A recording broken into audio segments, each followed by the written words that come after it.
Hello friends, it's me your host Mal back with yet another new video. र आज चाहिँ हामीसँग छ Xiaomi को Redmi Note 9s. यो चाहिँ Redmi Note 9 Pro जुन चाहिँ नेपालको मार्केटमा लगभग 1.5 महिना पहिला लन्च भएको थियो त्यसको ग्लोबल भेरिएन्ट हो. अब स्पेक्सहरुमा खासै यसमा डिफरेन्स छैन. Note 9 Pro जस्तै छ. हल्का डिफरेन्स भएको चाहिँ सफ्टवेयरमा हो. अब यसमा कुनै Xiaomi को एप सट्टा Google को एपहरु दिएको छ र MI को भर्जनमा नि हल्का फरक पर्ने हुन्छ. आजको भिडियोमा चाहिँ हामीले अनबक्स गरेर हेर्नेछौँ कस्तो कस्तो फिचरहरु यसमा छ र यसमा डिफरेन्स के छ. नेपाली मार्केटमा यो लगभग उही सेमै प्राइसमा लन्च भएको छ. Redmi Note 9 Pro जस्तै प्राइसमा लन्च भएको छ. यसको प्राइस चाहिँ अहिले 6GB RAM र 128GB इन्टरनल स्टोरेज भेरिएन्टको 29999 रहेको छ. जुन चाहिँ पहिला Redmi Note 9 Pro को प्राइस पनि यति नै थियो. अब कुन फोन लिने दुवैमा के फाइदा होला घाटा होला कि जुन फोन लिने के फरक पर्छ कि पर्दैन भनेर आज हामी यो भिडियोमा कुरा गर्न गइरहेका छौं. र हजुरले यदि हाम्रो च्यानल फर्स्ट टाइम हेर्दै हुनुहुन्छ भने हामीले यस्तो नेपाली टेक भिडियोहरु आफ्नो च्यानलमा हालिरहेका हुन्छौं. टेक भिडियोज त्यसमा अब रिभ्यू ट्युटोरियलहरु अनि अनबक्सिङहरु गरिरहेका हुन्छौं. हजुरले त्यस्तो भिडियो हेर्न मन लाग्छ भने हाम्रो च्यानललाई सब्स्क्राइब गरेर राख्नु होला. So without any further delay, let's get into the unboxing. So box चाहिँ यो Redmi Note 9s को अगाडिपट्टि फोनको फोटो दिएको छ अनि वरिपरि ब्रान्डिङ छ भने तलपट्टि चाहिँ अब यसमा स्पेक्सहरु जस्तै 6GB RAM 128GB ROM भनेर हामीलाई दिएको छ. Let's unbox this. Yes. So सबसे अगाडि चाहिँ we get a small cardboard box. यो चाहिँ सिम इलेक्ट्रिक टुल रहेको छ. त्यसपछि निकालेर राख्नु केही भएन. अनि अझै डिभाइस अब हामी अझै बक्स भित्र हेर्ने हो भने चाहिँ यु गेट दुईटा म्यानुअलहरु. एउटा चाहिँ युजर म्यानुअल हो भने अब अर्को चाहिँ यहाँ वारेन्टी इन्फर्मेसन भएको बुकलेट हो. यो दुवै अब अहिलेलाई हामीलाई काम लागेन. अनि त्यसपछि अझै हामीसँग दिएको छ एउटा टिपियु केस.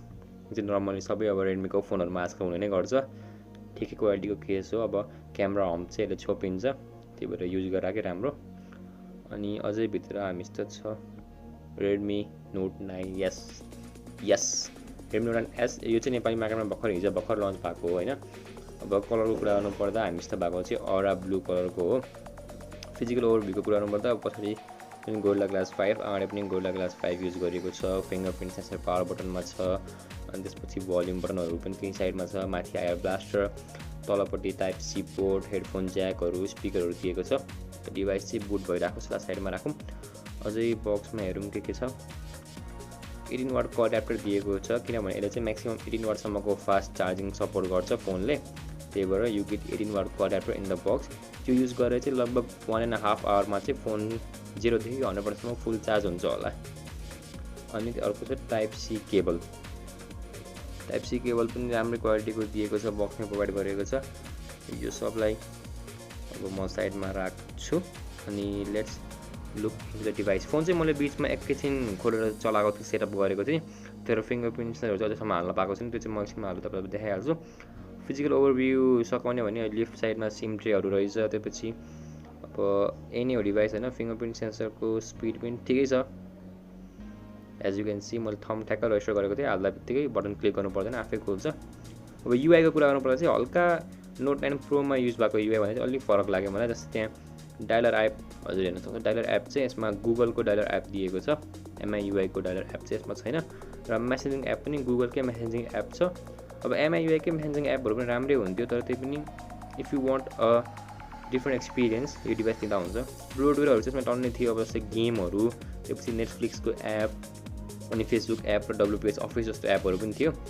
ब्लुटुथ मध्ये मोस्ट अफ देम चाहिँ रिड गर्नु मिल्ने खालको थियो. तर अब हजुरले सेटअप गर्दा रिजन अरु कुनै युज गर्नुभयो भने चाहिँ हजुरलाई ब्लुटुथहरु चाहिँ अलि अलग-अलग खालको देख्न सक्छ. म चाहिँ नेपाल रिजनमा यति खासै ब्लुटुथ देखेको थिएँ.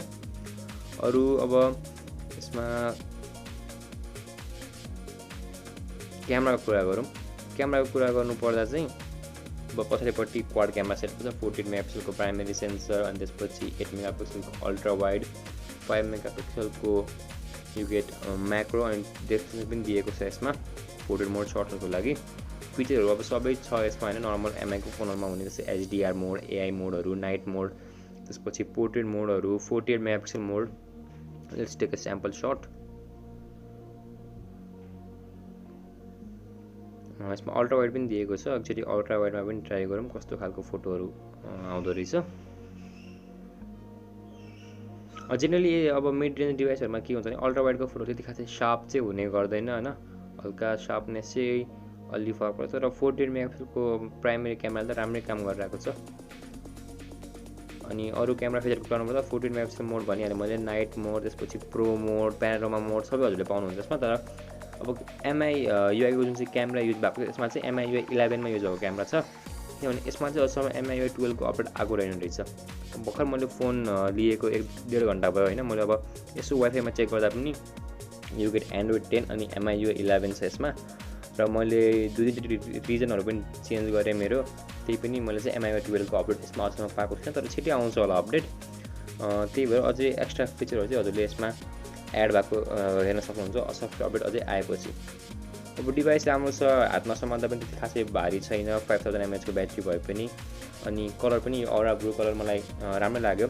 मोरलेस यो त्यही नोट 9 प्रो जस्तै हो, तर हजुरले यसलाई अपग्रेड भन्दा पनि एउटा नयाँ भेरिएन्ट लन्च भएको भन्दा हुन्छ, किनभने सफ्टवेयरमा हल्का चेन्जहरू हो, त्यो ब्याग त खासै यसमा केही त्यस्तो चेन्जहरू मैले अब देखेन।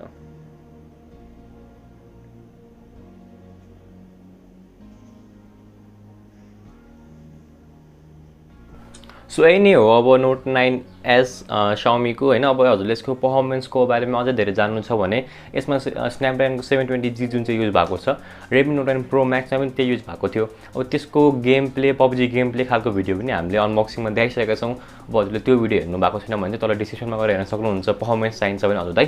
नत्र मोरलेस यो Redmi Note 9 Pro जस्तै सेम नै हो फोन, अब हल्का त्यही सफ्टवेयरमा एक दुईवटा डिफ्रेन्सहरू छ। अब नेपाली मार्केटमा चाहिँ मलाई के लाग्छ भनेपछि नोट 9 Pro नआएर यो नै आउँछ जस्तो लागिरहेको छ मलाई। हिजो भर्खर लन्च भएको, तर मार्केटमा अब बिस्तारै ग्लोबल भेरिएन्ट नै जान्छ होला सेलमा जस्तो लागिरहेको छ। खासै डिफ्रेन्स केही पनि छैन, सफ्टवेयरमा हल्का डिफ्रेन्स हो। अब त्यो पनि हजुरले अब ग्लोबल भेरिएन्टको रोमहरू यता गर्न तपाईँलाई आउँछ भने फ्ल्यास गर्न, त्यो पनि हजुरलाई खासै केही फरकै पर्दैन। That was all about this newly launch device. हजुरलाई यो भिडियो कस्तो लाग्यो तल हामीलाई कमेन्टमा भन्न नबिर्सिनु होला। यसको बारेमा कुनै क्वेसन क्वेरी छ भने पनि तल हामीलाई सोध्नु, हामी सक्दो छिटो रिप्लाई गर्नेछौँ। र on that note I would like to end this video here. I will see you all in my next video.